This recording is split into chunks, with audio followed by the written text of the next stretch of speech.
आगे move on करने से पहले हम कुछ बेसिक प्रॉपर्टीज़ को देख लेते हैं मैट्रिसेस के अंदर, जो कि हमारे कुछ आइडेंटिटीज़ को फॉलो करेंगी। याद रखिएगा, नॉर्मल जो हमारी अलजेब्रिक आइडेंटिटीज़ होती हैं वो मैट्रिसेस में हमारे पास काम नहीं आती। ठीक है, जैसे हमने पढ़ा हुआ है a + b की होल स्क्वायर क्या होती है, वो होती है a² + 2ab + b²। बट यहाँ मैट्रिसेस में वो चीज़ें काम नहीं आती हमारे। देखते हैं हम लोग मैट्रिसेस में कैसे कैसे प्रॉपर्टीज़ होती हैं हमारी। तो अगर हमारे पास दो मैट्रिसेस हैं a और b, और अगर हमें इनके होल स्क्वायर को निकालना है तो कभी भी हम अलजेब्रिक आइडेंटिटीज़ नहीं इस्तेमाल करेंगे। यहाँ पे हम इसको लिख सकते हैं a + b into a + b, और इसको हम बोल सकते हैं a × a is a² plus a × b is ab plus b × a is ba and b × b is b²। तो याद रखिएगा, a + b की होल स्क्वायर मैट्रिसेस के अंदर a² + ab plus ba plus b² होती है। ऐसा क्यों होता है? बिकॉज ab और ba दोनों सेम चीज़ नहीं है, दोनों अलग अलग मैट्रिसेस हो सकती हैं अगर डिफाइंड होती हैं वो तो। ठीक है, तो a + b की होल स्क्वायर हमारे पास इस तरीके से लिखी जाती है मैट्रिसेस के अंदर। ठीक है, अगर कोई हमसे बोलता है a + b की होल क्यूब निकालिए, तो इसको हम बोल सकते हैं a + b की whole square into a + b। कोई दिक्कत नहीं है इसको ऐसे लिखने में।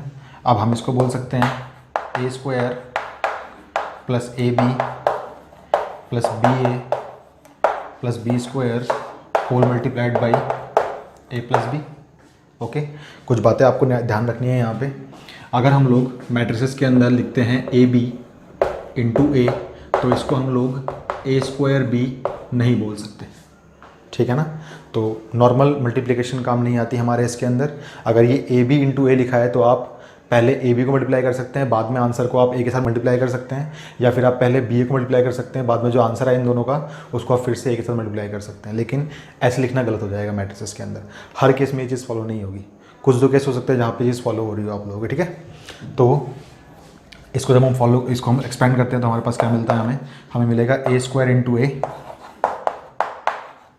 Plus a² into b plus ab into a plus ab into b and plus ba into a and ba into b, then again b² a and plus b³ का आप बोल सकते हो पहले b² इंटू b।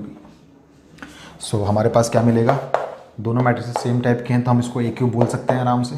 प्लस में a² भी अगर यहाँ है तो कहीं और हमारे पास a² भी है क्या, नोटिस करना पड़ेगा हम लोगों को पहले वो। तो हमने क्या पाया, हमने पाया कहीं पे भी हमारे पास a² भी नहीं है यहाँ पे, तो a² भी अकेली टर्म रहेगी यहाँ पे। प्लस अगर हमारे पास aba है तो कहीं और हमारे पास aba है क्या, ऐसा कहीं पे भी नहीं है, तो ये भी हमारे पास एक सिंगल टर्म ही रहेगी। प्लस अगर हमारे पास abb है तो इसको हम ab² बोल सकते हैं वैसे, बिकॉज इन दोनों को हम पहले मल्टीप्लाई कर सकते हैं। ठीक है, तो ये b² है हमारे पास, प्लस में ये हमारे पास क्या रहेगा ba² एंड प्लस में इसको हम bab ही रहने देंगे। ये हमारे पास है b² है और इसको हम लोग b³ बोल सकते हैं। तो याद रखिएगा, यहाँ पे नॉर्मल तरीका हमारा काम नहीं आया है। जो हमारे पास क्वेश्चन होता है कौन सा, अगर हम बोलते हैं a + b की होल क्यूब क्या होगी, तो हम बोलते हैं उसको a³ plus b³ plus 3a² b और प्लस में 3ab²। लेकिन यहाँ पे वो चीज़ काम नहीं आ रही। ठीक है, तो अगर दो मैट्रिक्स आपके पास अलग अलग हैं तो आप इसको प्लीज़ याद रखिएगा, कभी भी आप नॉर्मल टेक्निक से इसको एक्सपेंड नहीं कर सकते। ठीक है, अब मैं आपको तरीका बताता हूँ किस टाइप के क्वेश्चंस के अंदर आपके पास जो हमारे बेसिक आइडेंटिटीज़ होती हैं वो काम भी आ सकती है हमारे। ठीक है, सो हमने देखा मैट्रिसेस के अंदर कभी भी नॉर्मल अलजेब्रिक आइडेंटिटीज़ का इस्तेमाल नहीं होता, जबकि यहाँ पे अलग तरीके से हम लोग मैट्रिसेस का स्क्वायर या फिर क्यूब करते हैं जब हमें कभी भी सम या डिफरेंस का स्क्वायर या क्यूब करना हो तब। ठीक है, लेकिन अगर मैं आपसे बोलता हूँ कि a+ में a + i का अगर हम लोग बोले होल क्यूब करना है हम लोगों को, तो देखते हैं हम इसको कैसे कर पाते हैं एक बार। ठीक है, तो इसको हम बोल सकते हैं a + i का whole square into a + i, इसमें कोई इशू नहीं है। ठीक है, याद रखिएगा, जो a + b की होल स्क्वायर होती है हमारे पास वो होती है a² plus ab plus ba and plus में b²। यह हमने अभी थोड़ी देर पहले सीखा था। ठीक है, तो यहाँ पे हमने अप्लाई किया इसको और उस फॉर्मूले की मदद से हम लोग इसको एक्सपेंड कर सकते हैं। कैसे, ये हमारे पास हो जाएगा a² प्लस में ai प्लस में ia and then we will get plus में आई स्क्वायर। इसमें कोई गलती नहीं है हमारे पास, ठीक है। एंड यहाँ पे हमारे को मिलेगा a प्लस आई। अब हम इसको और एक्सपेंड करते हैं, ये टर्म्स सारी मल्टीप्लाई करेंगे हम लोग इसके ऊपर, तो हमारे को क्या मिलेगा, हमें मिलेगा a square into A plus A square into I plus A I into A plus A I into I. हम सिर्फ इसको मल्टीप्लाई कर रहे हैं इनके साथ, ठीक है, plus I A into A plus I A into I and then plus I square into A and plus I square into I. That's it, हमने सबको एक्सपेंड कर लिया यहाँ पे। अब हम लोग टर्म्स को इकट्ठा करते हैं। हमें एक चीज़ पता है कि कोई भी मैट्रिक्स इंटू आई हमेशा वो मैट्रिक्स होती है, और हम लोग इसको आई इंटू ए भी लिख सकते हैं, ये बात हमें याद रखनी है, ठीक है। तो अगर सेम टाइप की मैट्रिक्स है तो वो क्यूब हो सकती है, यहाँ पे क्यूब बन सकता है वो, प्लस में ए स्क्वायर आई को आप ऐसे रहने दीजिए, प्लस आपको पता है कि ए इंटू आई लिखे चाहे आई इंटू ए लिखे बात बराबर होती है, तो क्या हम इसको थोड़ा इन्वर्ट करके लिख दें, ये हमारे पास हो जाएगा I A into A plus I can write this thing as A I square plus I can write this thing as I into में अगेन ए स्क्वायर प्लस हमें मालूम है कि हम आई ए को ए आई भी लिख सकते हैं। ऐसा हम क्यों कर रहे हैं, ताकि हम लोग सेम टाइप के मैट्रिसेस को कंबाइन करके स्क्वायर या क्यूब बना सकें, ठीक है।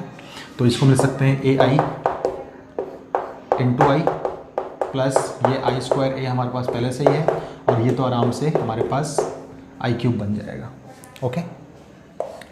नाउ इसको हम बोल सकते हैं A cube as it is plus में A square I plus I can write this thing as I into में A square because combined matrix साथ में लिखी हुई है इसलिए, प्लस ए इंटू में I square plus I into में A square and then plus A into में again I square plus I square into में A and then I cube. हमें कुछ लाइक टर्म्स दिख रही हैं क्या, तो आपने देखा ए स्क्वायर आई यहाँ पर भी है और भी कहीं पर है, हाँ देखिए अगर हम इसको इंटरचेंज कर दे तो कोई फ़र्क थोड़ा ना पड़ेगा, बिकॉज हमें पता है कि ए इंटू आई बोलिए चाहे आई इंटू ए बोलिए बात बराबर पड़ती है। तो एक टर्म हमारे पास ये रही, एक और टर्म हमारे पास ये रही, और एक और टर्म हमारे पास ये रही, तो हम इसको बोल सकते हैं A cube plus 3 A square into I plus 3 terms हमारी कंबाइन हो चुकी हैं। अब एक चीज़ देखिए, ए आई स्क्वायर यहाँ पर भी है, ए आई स्क्वायर यहाँ पर भी है, और ए इंटू में आई स्क्वायर यहाँ पर भी है, ठीक है।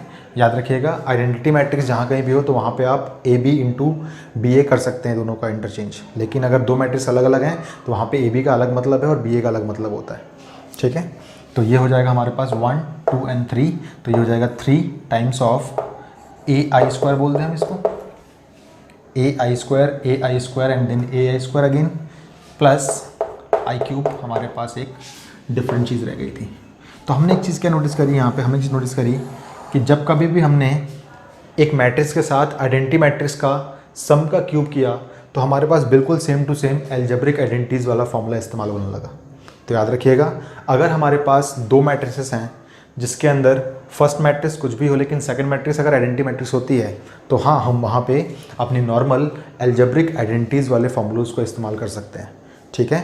इस चीज़ को आप प्लीज़ नोट डाउन कर लीजिए अपनी कॉपी में। ये चीज़ हमारे ज़्यादा काम नहीं आएगी लेकिन फिर भी कुछ क्वेश्चंस करने का ज़रूर हमारे काम आएगी, ठीक है। इसके ऊपर बेस्ड हम लोग एग्जांपल देखते हैं फटाफट एक, आप प्लीज़ इस चीज़ को नोट डाउन कर लीजिए अपनी कॉपी में।